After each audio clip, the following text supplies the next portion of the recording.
What's up, everyone? Welcome to the first episode of Real Talk with Real Fitness. That's right, we are starting a podcast because we know what everyone wanted, more podcasts, and you want to hear more of what Real Fitness talks about. So we are here today with our first groundbreaking podcast. I am Peter Rizzardi, here with Lucho and Michael.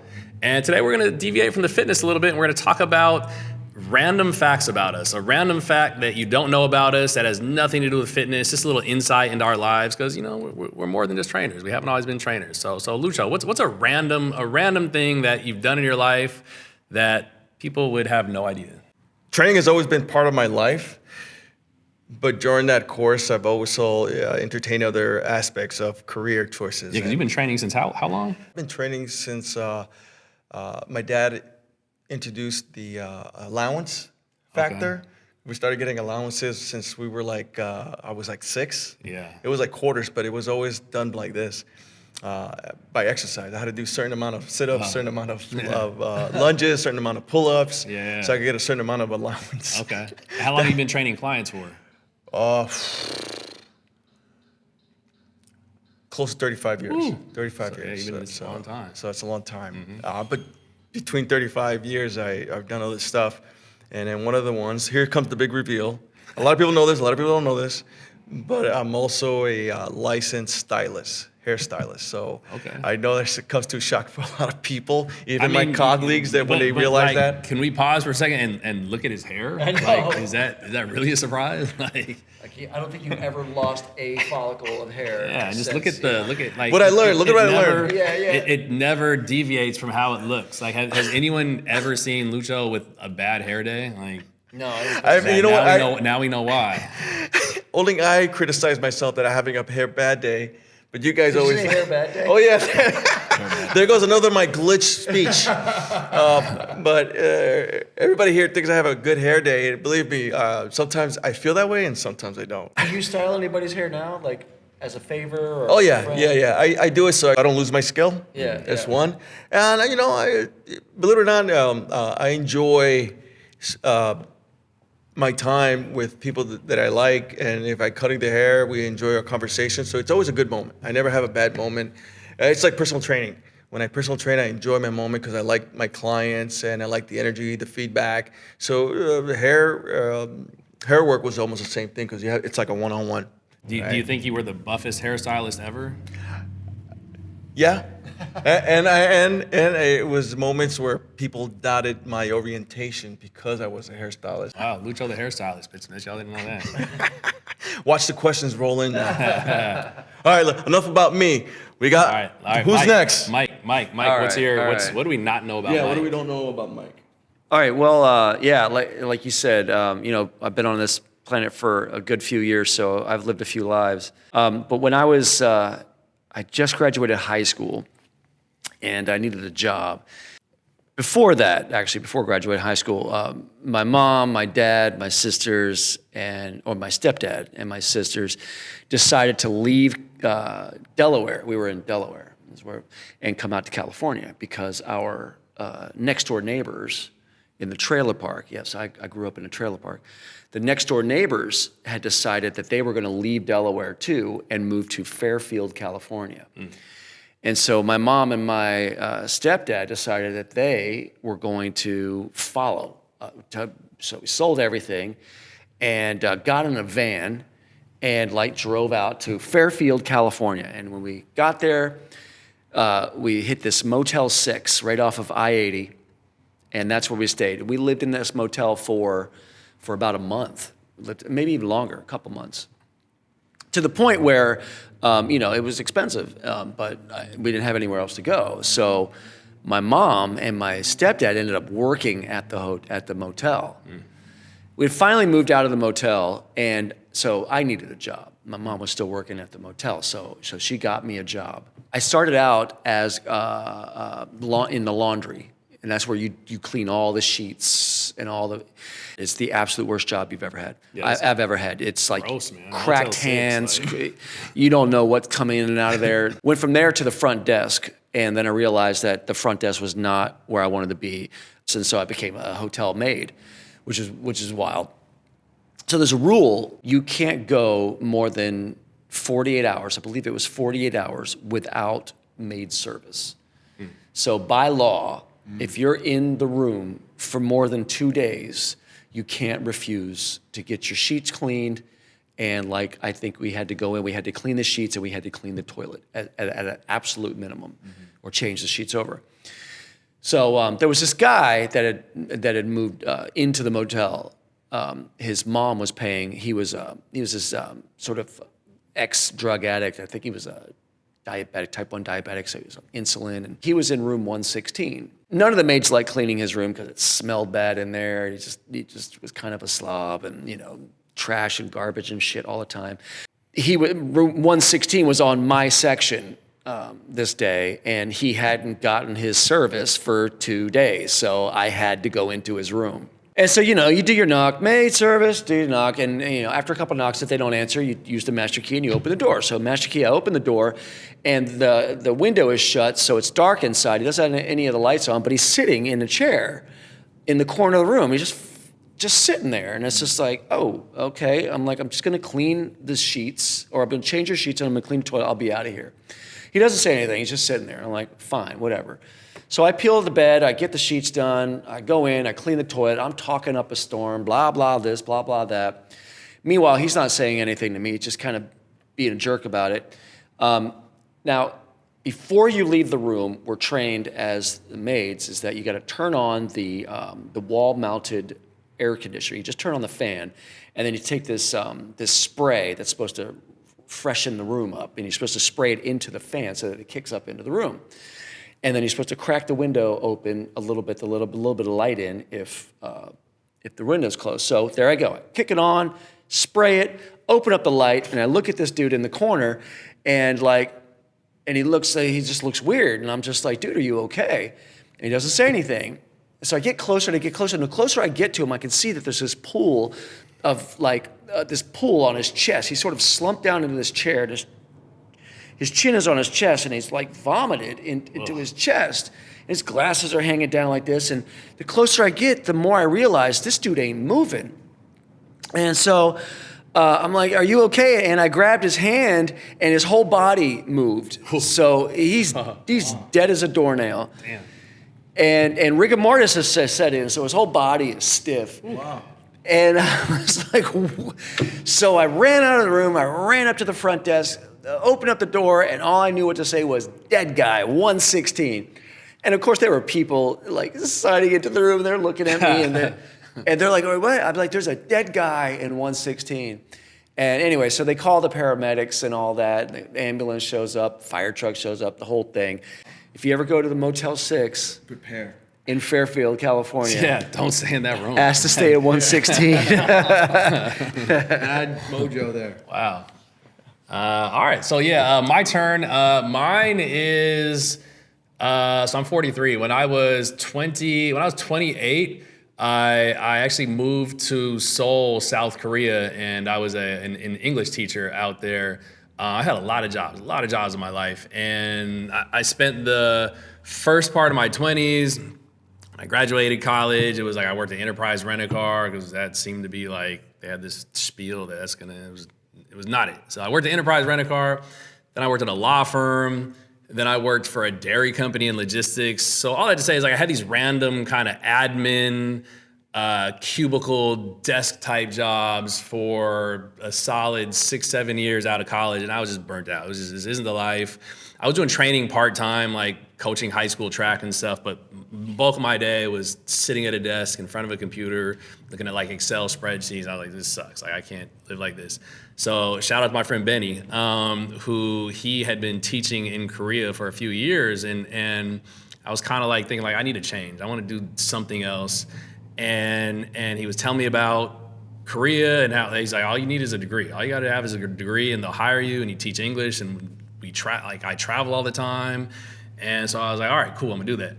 So I was also tired of living in Seattle. It's very cloudy and gloomy. I was like, I gotta get out of here. So I get a job in Seoul, South Korea, and I'm teaching at this place. It's called Sarah's English Academy. And it was a wild experience. When I moved there, I used to have hair, And it's like I'm half black, half white. And this is when Obama had just became president. And I had hair, and like all the kids would call me Obama teacher because they're like, they all knew who Obama was, and they're like, you kind of have his complexion and his hair, like it was like, oh, Obama teacher. And like, so I was always referred to as Obama teacher while I had hair. And then another funny thing while I was out there, there wasn't really any like good barbershops. So I used to go to this barbershop, and I was losing my hair. My hairline was going back.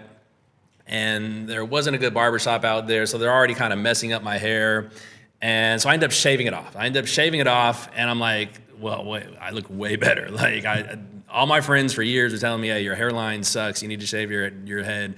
But I wouldn't listen to them. I was trying to hold on to my hairline. So finally, when I was out in Seoul, South Korea, I shaved my head bald, and I think I looked way better. And I remember coming into school, and the two women there, the principal and the vice principal, they're about my age. They're really cool. But I remember they're like, what did you do? Like, why would you do that? And then you come in, you think you look good, and they're like, what were you thinking? And like, because I was in Korea, it's not the thing to shave your head bald. Like, to them, you want to hold on to your hair. So just like, they're like, why would you do that? You had hair, now you don't. Like, what are you thinking? And then the kids started coming up to me, and they would do this. They'd come up to me and they'd be like, tink, tink, tink. And they kept coming up to me, looking at me going, tink. I'm like, why are they? So I went back to the principal. I'm like, why do they keep, they're like, oh, they think you're a monk. They're like, because the only people in Korea that are bald are the monks I don't know exactly what they're called, but they wear like these orange sheets, and they're like Buddhist monks, I guess. But those are the only bald people you see in Korea. So they thought that I had became a monk. So what's the ching ching chink mean? Yeah, well, it's like they play these little things, like they're like playing these bells or something. Oh. Is that a So monk they'll be out, yeah, and they'll be like, they have, I don't know, it's like a ceremonial bell. So, I see. So that was their way of saying like, oh, you're a monk. You have the tink, tink, tink thing. And I was like, nah. So like, but it's interesting. It's like these, it's just it's cultural differences. You learn, you're like, man, I thought being bald's kind of cool. They're like, yeah, nah, it ain't cool. And then, so it was just interesting. It was very interesting. It was, living over there was just like, and again, I was 28 years old, so I didn't really do any research about what Korea's like, what Koreans are like. So there's a lot of stuff I learned on the fly of like, okay, this is different. And so when I was there, one of the things I started to notice was a lot of like, kind of like random bathroom humor stuff. Like they would have these little poop cartoons, like these little poop, like the the poop emoji. There would be, so it was just like you would see that in like a joke, like poop and farts, and it was just this random like joke I would just see all the time, and like I feel like in like kids and adult humor, but so when I was teaching, so I taught kindergarten through high schoolers while I was there, and my kindergarten class, so I found out the hard way about this game that they play. And so if you picture, we're at this desk right here, and the kindergartners are sitting at their desk, and I would be on the other side, and the board is right there, and I would be up writing on the board. So one day I'm doing that, and one of the kids, like Lucho's one of the kids, they crawl under the desk. And I'll put the mic down for a second, and if for those who are listening, I'm putting my fingers I'm a pistol right now, okay? It's like my finger's like a pistol. And this kid, it's like, so when you work out, there's an exercise called the thruster. So you imagine a thruster where you squat and then you stand and press. So imagine this kid gets his hands in like this pistol formation. He crawls under the desk, and he does a thruster and full on thrusts his two fingers into my rectum, and I'm writing on the board. And I'm like, what the? Like I turn around, and again, this is like a 5-year-old kid. And again, so in Korea, like they hire us. We don't speak any Korean, because one of the things that's like the kids have to learn by immersion. They're like, we want someone in this classroom who can't speak any Korean, so they're forced to speak English. So that the kids are like, I can't say Korean, they can't say like whatever I'm trying to say right now. It's like I don't really know their language, they don't really know mine, so we have to learn by just they're forcing it on it. So anyways, I turn around, and these 5-year-olds really don't know any English, right? I turn around, I'm like, no, you don't put your fingers there. You can't. And when I'm turning around, the kid who jousted me, the jouster, he has his fingers still in that formation and like dying laughing, and other kids are coming around smelling his fingers, and it's like the funniest thing ever to them. And I'm I'm like, dude, what is this? Like, why would you do that to me? And the whole class thinks it's the funniest thing. And so I go to the principals, and when the class is over, I go into their office and I tell her what happened, and the vice principal, Hani, was there, and they just start laughing, and they're like, oh, that's a game they play.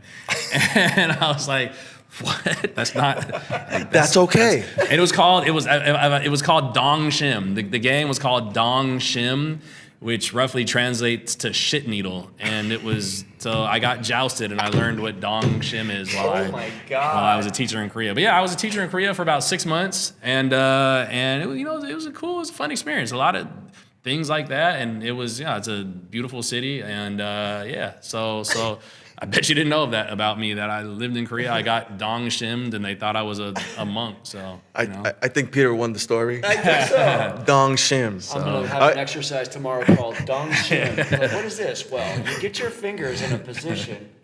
I was going to follow up with, because you guys shared more detail, and I only shared what I did, but I never shared how I acquired my beautician license. How'd you get it? So there's 2 stories to this. I don't think I'm going to top yours, though, man. There's no way of topping Dong Shim. Dong Shim. There's just no way. So this is tone it down a little bit here on my story. I have a problem with rules and authority, right? And when I had to go for my cosmetology license, you had to acquire 1,600 hours. Wow. 1,600 hours. And I was only going for 4 hours. So I said, man, at this rate, I'm going to take for years to get my 1,600 hours. So that bothered me. So like everything else, you have to figure out, how do I hate to say this, but it's what I did. How do you cheat that? Sure. So how I cheated, because I didn't think that was ridiculous, 1,600 hours, is I would go early in the morning to scope out the place. I was like a Mission Impossible. Going early in the morning to school, looking at the routine, seeing who's there, who isn't, and then walking in, see how many people recognize me, and then walking out, and then coming back later in the day to see if anybody noticed or questioned that, right? No one did, because a majority of the instructors were already like retirees. So they're not paying attention to the detail. So what I would do is go in early in the morning when class started, clock in, because you had a timesheet to acquire your hours, clock in, and then clock out when you're done.